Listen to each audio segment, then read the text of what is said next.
ಇಬ್ಬರೂ ಬೆಸೆದು ಎಲ್ಲವೂ ಹೊಸದು, ಮನಸ್ಸು ಈಗ ಮಧುರವಾಗಿದೆ.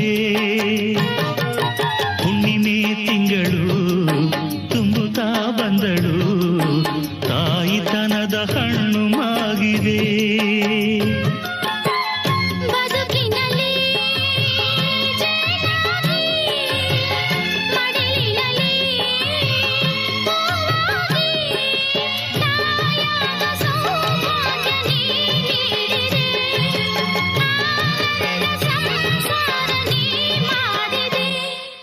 ಲಾಲಿ ಲಾಲಿ ಲಾಲಿ ಜೋ, ನನ್ನ ಬಾಳಿನ ಬಂಗಾರ ಜೋ.